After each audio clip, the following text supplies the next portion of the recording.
सभी मसीही भाई बहनों को यीशु के नाम में शालोम। Praise the Lord. जय मसीह की।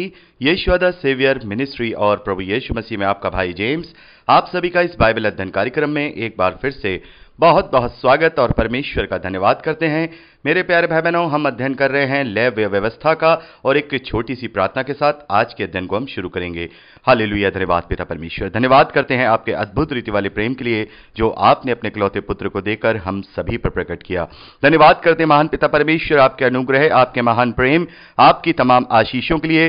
धन्यवाद करते हैं इस बाइबल स्टडी प्रोग्राम के लिए जिससे हम वचनों को सीख करके अपनी आत्मिक उन्नति कर रहे हैं। पिता परमेश्वर होने दे महान पिता परमेश्वर, आज के अध्ययन में पवित्र आत्मा हम सब की अगुवाई करे ताकि सत्य के वचन को ठीक रीति से सीखकर हम आपके ग्रहण योग्य बनने पाए। पिता परमेश्वर सारी व्यवस्थाओं को रिकॉर्डिंग किए जाने को, वचन को समझने और समझाए जाने को, हर एक बात को पिता परमेश्वर हम आपके धर्ममय दाहिने हाथ में सौंपते हैं। आप हमारी मदद कीजिए, आप हमारी अगुवाई कीजिए। सारा आदर देते हैं, सारी महिमा देते हैं और इस प्रार्थना को यीशु के सामर्थ्य और पवित्र नाम में मांगते हैं, आमीन।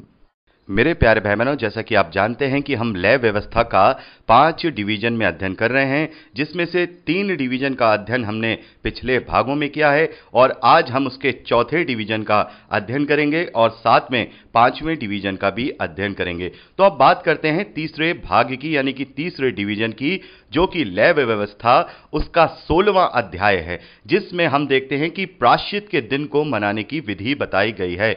मेरे प्यारे भाई बहनों, जैसा कि हमने पिछले भाग में अध्ययन किया कि हारून के 2 बेटे वहां पर जब गलत रीति से जाते हैं और वहां परमेश्वर की आग उन्हें भस्म कर देती है, तो इसके बाद हम देखते हैं 16वें अध्याय को जब हम पढ़ेंगे, और मैं आप लोगों से निवेदन करना चाहूंगा कि आप इसे पर्सनली रूप से जरूर पढ़ लीजिएगा।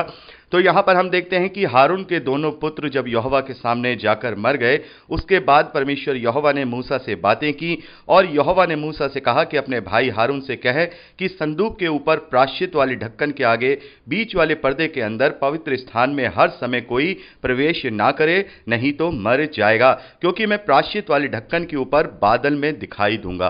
तो मेरे प्यारे भाई बहनों, इसके विषय में हम बहुत ही विस्तार से पूर्व के संदेश में बात कर चुके हैं कि वो लोग जब उन लोगों का अभिषेक हुआ है और जब वो अभिषिक्त हुए हैं, तो इतने अभिषिक्त नहीं हुए हैं कि वो परमेश्वर की सहभागिता में वहां पर परमेश्वर के सम्मुख वहां उपस्थित भी रह सकें। यह सौभाग्य हमें प्रभु यीशु मसीह में होकर मिला है कि हमें पवित्र आत्मा का छाप दिया गया है, पवित्र आत्मा की सहभागिता दी गई है, जिससे कि हम पवित्र आत्मा का मंदिर बन जाते हैं। और यह अभिषेक हमारा किसी तेल से या किसी बकरी के लहू के बलिदान के द्वारा नहीं, वरन स्वयं पवित्र आत्मा के द्वारा हमें किया गया है और यह परमेश्वर ने हमसे हमारे लिए किया है। तो मेरे प्यारे भाई बहनों, यहां पर हम देखते हैं इस प्रकार से यहां ये जो प्रायश्चित है, इस प्रायश्चित को यहां परमेश्वर ने इजरायलियों को हुक्म दिया कि तुम हर एक साल इसे प्रायश्चित के दिन के रूप में मनाया करना। अभी हम जब आगे पढ़ेंगे 16वें अध्याय के अंदर ही, 16वें अध्याय 29वें वचन से जब हम पढ़ते हैं, तो वहां पर परमेश्वर ने उन्हें सदा की विधि मानने के लिए ये दिन ठहरा दिया है। और वहां पर कैसे उन्होंने प्रायश्चित किया है, ये सारे विधि विधान आप पहले वचन से लेकर के 28वें वचन तक पढ़ सकते हैं कि प्रायश्चित का जो बकरा होगा, उसकी जो बलिदान होगा वो किस प्रकार से होगा। तो आप वहां पर सारी चीजों को देख सकते हैं कि इस प्रकार से उन्हें वहां पर प्रायश्चित का जो दिन है वो प्रायश्चित करना है। और इसी प्रायश्चित करने को एक इंडिकेशन के रूप में परमेश्वर यहोवा ने इजरायलियों को यह आदेश दिया कि तुम हर साल ये प्रायश्चित के दिन के रूप में मनाया करना और हर बार हर समय तुम उस पवित्र स्थान में जाकर के नहीं जाओगे, बल्कि साल में एक बार तुम वहां पर केवल उस वेदी पर जो भी बलिदान है वो सब चीजें वहां चढ़ाया करोगे। तो मेरे प्यारे भाई बहनों, यहां पर हम देखते हैं कि यहां पर परमेश्वर यहोवा इन्हें इजरायलियों को यह आदेश देते हैं कि तुम अपने जीव को दुख देना। 29वें वचन को हम पढ़ रहे हैं, लेव्य व्यवस्था उसका 16वां अध्याय। तुम लोगों के लिए यह सदा की विधि होगी कि 7वें महीने के 10वें दिन को तुम अपने अपने जीव को दुख देना। और उस दिन कोई, चाहे वह तुम्हारे निजी देश का हो, चाहे तुम्हारे बीच में रहने वाला कोई परदेशी हो, कोई भी किसी प्रकार का कोई कामकाज ना करे, क्योंकि उस दिन तुम्हें शुद्ध करने के लिए तुम्हारे निमित्त प्रायश्चित किया जाएगा और तुम अपने सब पापों से यहोवा के सम्मुख पवित्र ठहरोगे। तो मेरे प्यारे भाई बहनों, जैसा कि हमने इब्रानियों की पत्री में पढ़ा है कि वहां हमने पढ़ा कि जो याजक था वो हर साल बकरों का बलिदान लेकर के उस पवित्र स्थान में जाकर के चढ़ाया करता था, और वहां पर लिखा है कि बकरों और बैलों के लहू से यदि किसी के पापों की क्षमा हो जाए, ये तो हन होना है। क्योंकि हम जानते हैं ये सारी चीजें परमेश्वर ने इस्राएलियों को करने के लिए क्यों दी थी, ताकि हम उसके पुत्र के बलिदान के महत्व को समझने पाए। और हम देखते हैं कि प्रभु यीशु मसीह ने एक ही बार के बलिदान को अपने उस पिता के सच्चे वेदी पर चढ़ा करके हमें अनंत काल का छुटकारा दे दिया है। और यहां हम देखते हैं इसी विधि को करने के लिए परमेश्वर ने इस्राएलियों को कहा है। तो यहां पर हम देखते हैं जिस दिन वो प्रायश्चित का दिन हुआ करता था, उस दिन यहां आदेश दिया गया है कि तुम अपने जीव को दुख देना। अपने जीव को दुख देने का क्या मतलब है मेरे प्यारे भाई बहन? यानी अपने शरीर को दुख देना। और अपने शरीर को दुख देने का मतलब है कि तुम किसी ना किसी रीति का उपवास करना, चाहे वो खाने पीने को ना खाने का उपवास हो, अपने शरीर को दुख देना।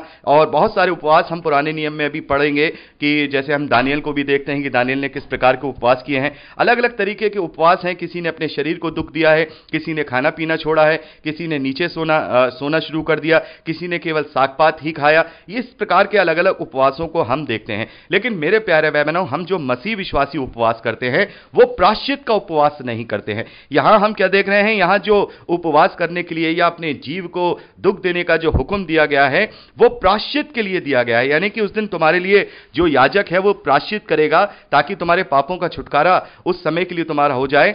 हम देखते हैं कि हमारा जो उपवास है, हम जो मसीह विश्वासी उपवास रखते हैं वो किसी प्रायश्चित के लिए नहीं रखते हैं, अपने किसी पाप के प्रायश्चित के लिए नहीं रखते हैं, क्योंकि अब हमारे पापों का प्रायश्चित कुछ नहीं है। हमारे पापों का प्रायश्चित हमारे लिए हमारे प्रभु यीशु मसीह ने एक ही बार के चढ़ावे के द्वारा पूरा कर दिया है। अब हमें किसी और प्रायश्चित की जरूरत नहीं है जो हम फिजिकल रूप से करें। हां, हमारे अंगीकार का प्रायश्चित हमें करना है। हम जो गलतियां करते हैं, हम जो अपने पाप करते हैं, उनका अंगीकार जरूर करना है, लेकिन कोई धार्मिक अनुष्ठान नहीं करना है कि हमें इस प्रकार से कोई धार्मिक अनुष्ठान करके अपने पापों के लिए प्रायश्चित करना है। हम जो इस वक्त अपना उपवास रखते हैं वो धन्यवादी का उपवास रखते हैं। वो हम अपने रिश्ते को परमेश्वर से मजबूत बनाने के लिए उपवास करते हैं। वरन किसी भी मसीह विश्वासी को ये आदेश नहीं दिया गया है कि तुम उपवास रखो, यानी कि कंपलसरी नहीं है। लेकिन हम अपने परमेश्वर को अपने शरीर से महिमा देने के लिए हम उपवास रखते हैं, ताकि हम अपनी धन्यवादी की भेंटों को परमेश्वर के चरणों में अर्पित कर सके। इसीलिए मसीह विश्वासी उपवास रखते हैं। लेकिन जैसा कि मैं आपको पहले भी बता चुका हूं कि उपवास रखना हमारे लिए कोई भी कंपलसरी नहीं है। बहुत सारे डिनोमिनेशन में, खास तौर पर हम देखते हैं कि पेंटाकोस्टल कह रहा हूं, माफ कीजिएगा, जो प्रोटेस्टेंट हैं उनमें भी और जो रोमन कैथोलिक चर्चेज हैं उनमें भी हम देखते हैं कि 40 दिन के उपवास जो बनाए जाते हैं उन्हें रखा जाता है। और पर्टिकुलर उस दिन वो लोग उन 40 दिनों में वो अपने जीव को दुख देते हैं, कोई भी चीज छोड़ देते हैं, किसी भी चीज का त्याग करते हैं। और वो वहां पर ये कहते हैं कि हम इस चीज को प्रभु यीशु मसीह के उस दुख के रूप में याद करते हैं कि उसने हमारे लिए तकलीफ उठाई। तो क्या मेरे प्यारे भाई बहनों, अब हम कोई ऐसा कर सकते हैं कि हम उस दुख को जो परमेश्वर या प्रभु यीशु मसीह ने जो तकलीफ उस कलवरी क्रूस पर उठाई है या उसने उत्पीड़न को सहा है, क्या हम उसको अपने जीवन में इस तरीके से महसूस कर सकते हैं? यह केवल एक शारीरिक अनुष्ठान है। हां, मैं ये नहीं कहता हूं कि हमें उपवास नहीं रखने। बिल्कुल, उपवास रखने से हमारा रिश्ता परमेश्वर से मजबूत होता है, उससे हमारा जो संबंध है वो कायम होता है। लेकिन किसी पर्व में बंद करके, किसी एक पर्टिकुलर चीज में बंद करके हम अगर उसे करते हैं तो फिर वो हमारी आजादी को कहीं ना कहीं बाधित करता है। और जिस आजादी को प्रभु यीशु मसीह ने हमें दिया है उसको हम कहीं ना कहीं व्यर्थ ठहराते हैं। यानी कि हमें कोई बाउंडेशन नहीं होना चाहिए कि हम ईस्टर से पहले 40 दिन के उपवास रखें या रोजे रखें या फास्ट रखें। नहीं, हमारे लिए पूरा 365 दिन हम कभी भी अपने प्रेम को, अपनी धन्यवादी को अपने उपवास के द्वारा प्रकट कर सकते हैं, क्योंकि अब हमें किसी भी प्रकार का प्रायश्चित का उपवास नहीं करना है। और ये जो लैंड डेज होते हैं ये कहीं ना कहीं प्रायश्चित के उपवास को ही इंडिकेट करते हैं।